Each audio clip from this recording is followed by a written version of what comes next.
Hello, welcome back to Heartfelt Business Life. So I know what you're thinking. Why is this cross-stitching towards your business and personal success? Well, let me back up a little bit. So something I've been doing over the last couple of years is that I've been doing a lot of cross-stitch projects. Now I do tend to do 1 or 2 a year. They tend to be kind of related to the upcoming holiday. So I've done Valentine's, I've done Halloween, I've done spring/Easter, and I currently this year am working on a Christmas pattern. So how does that relate to my current business goals? Well, when you start out doing a cross stitch, you start with just a blank canvas. There's nothing on it. And you get a plan, so you know what you're looking for, you know what you're going to be creating, because typically with your pattern you have an image, so you know where you're going to get to, and then you get the threads, you get the needles together, and you start stitching to create that design. And it's just like your business. I highly recommend you sit down, you really visualize where you want your business to go, or where, what the future will look like if you get there. So you have that image in your head, and then it's about taking the little steps.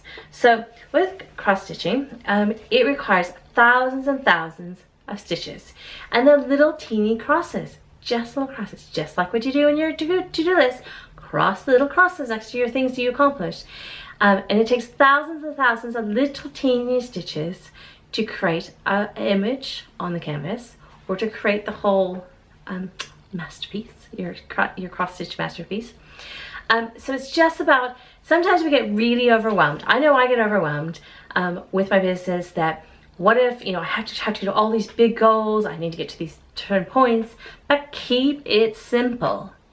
If I got so concerned about how many hours it's going to spend stitching away on this cross-stitch project, I wouldn't be able to get it done.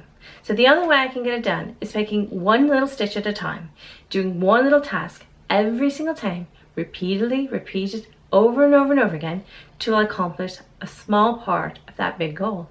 So on this one, this is actually going to end up being like it's a design by Caterpillar Cross Stitch here in the UK, and it's actually a stitch along. So there's people in the UK, around the world, and we're only getting certain elements at a time. So we've gotten 2 elements. It's going to be a 12 Days of Christmas project, and we have 2 elements already. So I am very focused on just getting those done until the next 2 ornaments are released in a couple of weeks' time for me to stitch away with. And it's about pacing yourself. You can't go from here to here, from 0 to your big goal overnight. It very rarely happens. So you need to focus on keep it simple and just doing one little task a day over and over again until you get to your big goal. So I highly recommend. I love cross stitching. It's one of my secret hobbies. Not a secret now, I've told the world. But that's how I think it is. So when I'm stitching away, I do tend to think about my business. I think tends about things, what's going on, my personal goals, my business goals. But I also remind myself, it just takes one little action, one little stitch over and over and over again, and I'll get there sometime. So thank you so much. I hope you're enjoying our videos here at Heartfelt Business Life.